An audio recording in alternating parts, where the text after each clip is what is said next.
Congress party के राष्ट्रीय प्रवक्ता आलोक शर्मा गौरीगंज कांग्रेस कार्यालय पहुंचे, जहां पर उन्होंने प्रेस कॉन्फ्रेंस कर बीजेपी पर तंज कसा है। उन्होंने कहा कि इस बार लोकसभा के चुनाव में बीजेपी की बौखलाहट नजर आ रही है, जिसके चलते पूर्व एमएलसी दीपक सिंह पर विभिन्न धाराओं में एक झूठा मुकदमा दायर किया गया। पिछले 5 वर्षों में इन्होंने तमाम संस्थाओं को बंद करने का काम भी किया है। भाजपा पर तीखा हमला बोलते हुए आलोक शर्मा ने कहा कि अमेठी की जनता को बताइए कि कितने रिक्रूटमेंट किए, वो कंबल का कारखाना क्यों बंद किया गया, दिल्ली की कोई एनजीओ है जिसने अमेठी का हक मारा। बड़ा आरोप लगाते हुए कांग्रेस प्रवक्ता आलोक शर्मा का कहना है कि प्रशासन का दुरुपयोग करके आप अमेठी की जनता को डराना धमकाना बंद करें। देखिए, मुझे अभी बताया गया कि एफआईआर हुई है। मुझे बड़ी हंसी आती है। कितना कमजोर गुब्बारा चंद सांसों में फूल जाता है, पाकर थोड़ा सा वरूज अपनी औकात भूल जाता है। पहले भी तो एफआईआर कराई है। क्या सोचते हैं कि अमेठी के लोग डरते हैं? क्या सोचती हैं अमेठी के लोगों की आवाज़ को बंद किया जा सकता है? क्या सोचती हैं स्मृति ईरानी जी कि अमेठी के लोगों पर अत्याचार करके, सत्ता का ध्वंस और अहंकार दिखा के यहाँ के लोगों की आवाज़ को दबाया जा सकता है?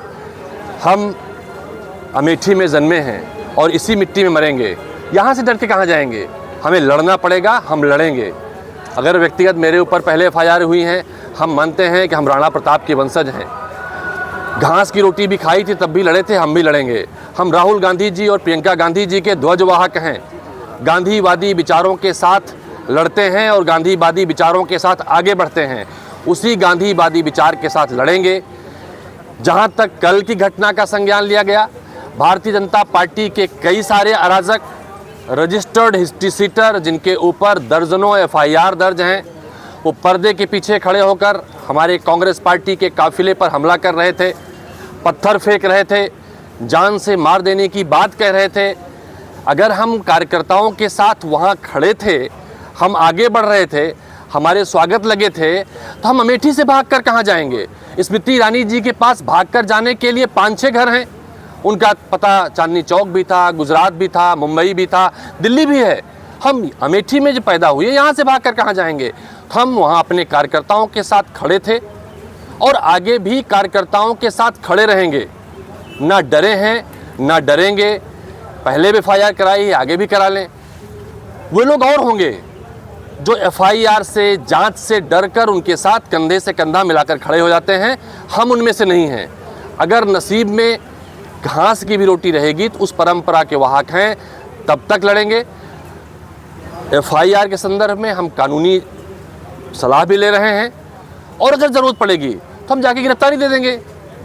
हम गिरफ्तारी के बाद मैं आपसे बात कर सकूं या ना कर सकूं, एक अपील हमने अमेठी वालों से की है कि अगर अन्याय के खिलाफ गिरफ्तारी होती है, हमारे अमेठी के तमाम सारे साथी जो मित्र शुभचिंतक अमेठी के बाहर हैं, वो इसका बदला कांग्रेस पार्टी और हमारे इंडिया गठबंधन के लोगों को जिता कर लेंगे। दूसरी, सत्ता जब जब अहंकारी होती है तब तब उसको अपना भुगतान करना पड़ता है और सत्ता हद से ज़्यादा अहंकारी हो गई है। हर क्षण अमेठी का अपमान स्मृति ईरानी जी द्वारा किया गया। यहाँ के लोगों को दरिद्र कहा गया। यहाँ के लोगों को कहा गया कीचड़ से अनाज चुनकर खाते थे। हम कैसे खामोश रह सकते हैं? अमेठी का बार बार अपमान होगा, हम कैसे खामोश रह सकते हैं? तो एफआईआर के संदर्भ में हम कानूनी सलाह लेंगे। अगर लगता है कि अमेठी के तमाम लोगों को, दर्जनों लोगों को पीटने वाले, हाथ पैर तोड़ने वालों पर एफआईआर नहीं की गई, कार्रवाई नहीं की गई, कांग्रेस कार्यालय के सामने खड़ी गाड़ियों के शीशे तोड़ने वाले, जान से मारने की नीयत से हमले किए जाने वालों पर कार्रवाई नहीं की गई, यदि मुझे गिरफ्तार करने की चाहत होगी तो उनसे कह दीजिएगा, हम थाने में आकर या जिस भी दफ्तर में ज़रूरत होगी हम गिरफ्तारी दे देंगे। हम लोकतांत्रिक लोग हैं, हम संविधान की रक्षा की लड़ाई लड़ रहे हैं। इसका जवाब अमेठी की जनता, उत्तर प्रदेश की जनता, हिंदुस्तान की जनता, इंडिया गठबंधन के साथियों को बटन दबाकर इसका जवाब देगी। जब से स्मृति ईरानी जी को यह एहसास हो गया है कि अमेठी की जनता ने उनको हराने का मन बना लिया है, वो बौखलाई हुई और प्रशासन के दबाव में तमाम एफआईआर और अलग अलग तरह के दबाव उन्होंने शुरू करवाए। दीपक सिंह जी के ऊपर जो एफआईआर है, हम उसकी घोर निंदा करते हैं, आलोचना करते हैं कि जिस धाराओं के मध्य आपने एफआईआर कराई है, ये सीधा सीधा प्रमाण है कि आप अमेठी की जनता और यहाँ के कांग्रेस के कार्यकर्ताओं को आप डराना चाहते हैं। हम मीडिया के साथियों के माध्यम से भाजपा को इस संदेश देना चाहते हैं, आप यहाँ की सांसद को संदेश देना चाहते हैं कि अमेठी की जनता को आप डरा नहीं पाएंगे, अब आपका जाना तय है। दूसरा मकसद हमारा है कि 5 साल तक स्मृति ईरानी जी आपने क्या क्या अमेठी के लिए किया, क्या क्या आपने मंत्रालयों के लिए किया, कितने रोजगार आपके मंत्रालयों में अमेठी के लोगों को मिले। मोदी जी 1 साल पहले एक शोशाबाजी करते थे, नौटंकी शब्द थोड़ा अच्छा नहीं लगता, देश के प्रधानमंत्री हैं, वैसे तो झूठों के सरताज हैं वो। 1 साल पहले आप लोगों ने देखा होगा अपॉइंटमेंट लेटर्स बहुत बढ़ते थे देश में, सुना है 10-5 FIR क्या है RTI लगी, लोगों ने पूछना शुरू किया भाई कौन सा एग्ज़ाम कब हुआ था, इनका इंटरव्यू कब हुआ था, ये अपॉइंटमेंट लेटर तो बंट गए, सुना उसके बाद वो चीज़ बंद हो गई। लेकिन हम स्मृति ईरानी जी से पूछना चाहते हैं कि अमेठी के कितने लोगों को आपने शिक्षा के क्षेत्र में, रोजगार के क्षेत्र में आगे बढ़ाने का काम किया, उसके ऊपर आप एक वाइट पेपर लेकर आइए। यही 2 मुख्य मकसद हमारी तरफ से रहे आज की प्रेस कॉन्फ्रेंस बुलाने की।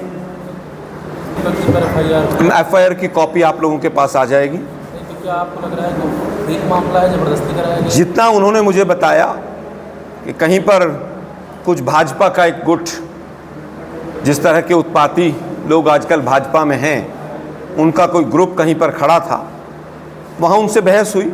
लेकिन धारा 370 को आप समझ सकते हैं कि कितनी गंभीर धारा है। 307, 324, 25 तमाम धाराएं। तो मुझे लगता है कि प्रशासन को सोचना चाहिए कि आप इस तरह से डराकर स्मृति ईरानी जी को जिता नहीं पाएंगे। अमेठी के कैंपेन में कौन कौन आ सकता है कांग्रेस की तरफ से? देखिए, आज 3 सभाएं हमारी, 3 कार्यक्रम अभी प्रियंका जी के स्वयं लगे हुए हैं शाम के।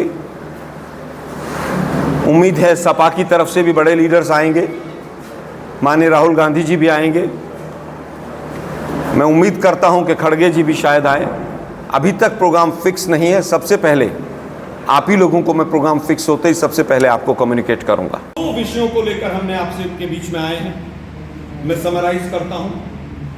सबसे पहला तो ये कि स्मृति जी, आप अमेठी की जनता को डराना धमकाना बंद कर दीजिए। प्रशासन का दुरुपयोग करके आप अमेठी की जनता को डराना धमकाना बंद करें। आपके गिने चुने दिन हैं, आपकी सरकार के गिने चुने दिन हैं। कोरे कागज पर लिखवा के गारंटी ले लीजिए, आप भी लाखों वोटों से हार रही हैं और मोदी जी की सरकार भी जा रही है। अमेठी की जनता ने 5 साल सेवा करने का आपका मौका दिया था आपको। अमेठी की जनता भोली भाली सीधी जनता है, उसको डराने धमकाने का काम बंद कीजिए। ये जो FIR आप दीपक सिंह जी पर करा रहे हैं, बाकी लोगों को डरा धमका रहे हैं,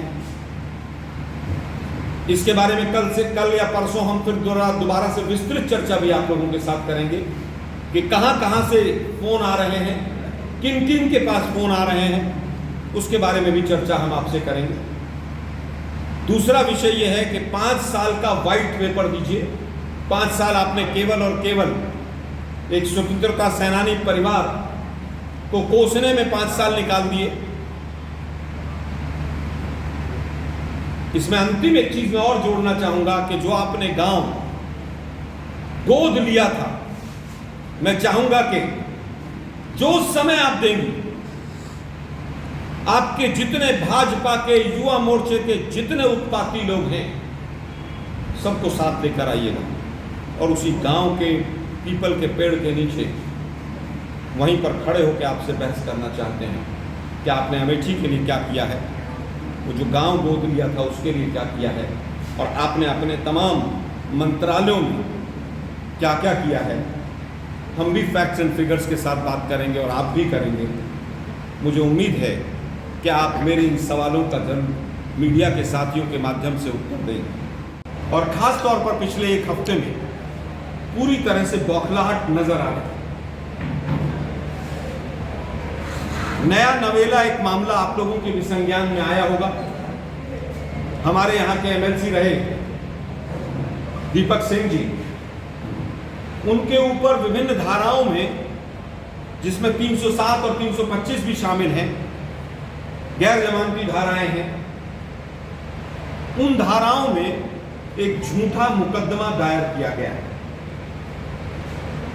आप समझ सकते हैं कि किस तरह से हमारे कार्यालय के बाहर हमारी गाड़ियां उस दिन रात को तोड़ी गई। मुझे नहीं लगता अभी तक कोई 2-4 लोग भी गिरफ्तार हुए हों। कौन थे, कहां से थे, लेकिन कांग्रेस का कोई भी व्यक्ति जो मजबूती से कांग्रेस के साथ खड़ा है, उसको डराने का काम पिछले 5 साल से ये 13 रुपए शक्कर देने वाली स्मृति ईरानी जी करती आ रही है। पिछले 5 वर्षों में इन्होंने कोई नया संस्थान खोलने की तो बात दूर रही, तमाम संस्थानों को बंद करने का काम किया है। अहंकार की पराकाष्ठा क्यों दिखा रही हैं आप अमेठी की जनता को क्या कायर समझती हैं? क्या अमेठी की जनता को अधिकार नहीं है कि यहां पर रोजगार मिले? क्या अमेठी की जनता को यह अधिकार नहीं है कि यहां के कारखाने बंद ना हो? क्या अमेठी की जनता को यह अधिकार नहीं है कि संजय गांधी अस्पताल जो आपने बंद कराया था उसमें इलाज होता? आपने सीएमओ को फोन कर, इसको फोन कर, लखनऊ फोन कर, दिल्ली फोन कर। हम पूछना चाहते हैं आपको, यहां की अमेठी की जनता से क्या दिक्कत है? ऐसे अमेठी की जनता ने आपको जिताकर संसद में भेजा। आप कहती हैं इससे बहस कर लीजिए, उससे बहस कर लीजिए। मैं कांग्रेस का प्रवक्ता हूं, मैं स्मृति ईरानी जी से को चैलेंज करता हूं कि आप जिस गली मोहल्ले के जिस नुक्कड़ पर कहेंगे, आज तक आप एचआरडी मिनिस्ट्री से लेकर बाल विकास मंत्रालय तक, जहां जहां पर जिस मंत्रालय में आप रही, हर मंत्रालय के आंकड़े लेकर बैठूंगा और आप भी आइए। आपने अमेठी के लिए कितनी बार आवाज संसद में उठाई, ये देश की जनता भी जानना चाहती है और अमेठी की जनता भी जानना चाहती है। एक व्हाइट पेपर लेकर आइए आप कि आपने अमेठी के लिए कितनी बार कौन कौन सी आवाज उठाई। आपने महंगाई कम करने के लिए आपने कौन से कदम उठाने के सुझाव दिए? आपके पास एचआरडी मंत्रालय रहा, आपने कितने केंद्र सरकार के स्कूल यूनिवर्सिटी यहां पर अमेठी के अंदर खुलवाए, उसके पूरी तरह से ब्यौरा दीजिए।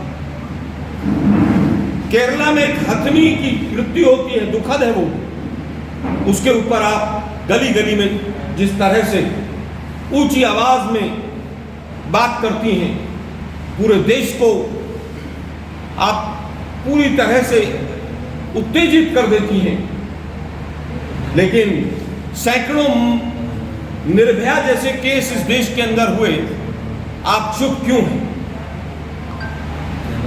आप ही के एक सांसद, आपके साथ के सांसद,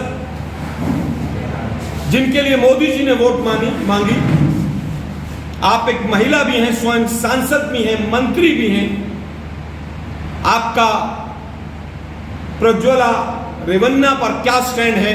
अमेठी की जनता को बताइए। आपने कितने उद्योग यहां पर अमेठी में लगवाए, उसके बारे में एक व्हाइट पेपर लेकर आई है। अमेठी का कंबल का जो कारखाना था वो क्यों बंद हुआ, उसके पीछे क्या कारण रहे, उसके लिए एक व्हाइट पेपर लेकर आइए कि कौन कौन से कारण रहे, किसने रिकमेंड किया, वो कंबल का कारखाना क्यों बंद हुआ। संजय गांधी मेडिकल हॉस्पिटल की मेडिकल कॉलेज में कन्वर्ट करने के लिए जो एनओसी पेंडिंग है, वो आज तक क्यों नहीं मिली, उसको किसने रोका है? स्मृति ईरानी जी इसको स्पष्ट कीजिए। ट्रिपल आईटी के ऊपर भी आप एक व्हाइट पेपर लेकर आइए। क्या हुआ, क्यों हुआ, वो ट्रिपल आईटी यहां क्यों नहीं आया? एक व्हाइट पेपर स्मृति ईरानी जी आप अमेठी की जनता के लिए ये लेकर आइए कि 2019 में कौन कौन सी रेल अमेठी के स्टेशन पर रुकती थी। और कौन कौन सी रेल आपके आने के बाद बंद हो गई, यहाँ पर स्टेशन नहीं रुकता है, स्टेशन पर ट्रेन नहीं रुकती है, इसके बारे में एक वाइट पेपर लेकर आइए। उस वाइट पेपर में ये भी लेकर आइए कि कौन कौन सी नई ट्रेन का स्टॉपेज आपने यहाँ पर शुरू कराया। आप बातें बहुत बड़ी बड़ी कर रही हैं। यहाँ की जनता से हमें पता चला, लोग खुलकर कह रहे हैं कि जो इनकी सांसद निधि है, तमाम जो CSR के फंड हैं, दिल्ली की कोई एक NGO है, उस NGO ने उत्थान सेवा संस्थान करके कोई है, उत्थान सेवा संस्थान ने अमेठी की जनता का कितना हक मारा है, कितना पैसा इस संस्थान को गया है, इस संस्थान में ट्रस्टीज कौन हैं, इस संस्थान ने क्या क्या काम किए हैं, और इस संस्थान में क्या अपने सांसद निधि से भी पैसा कोई दिया है, हम जानना चाहते हैं, अमेठी की जनता जानना चाहती है।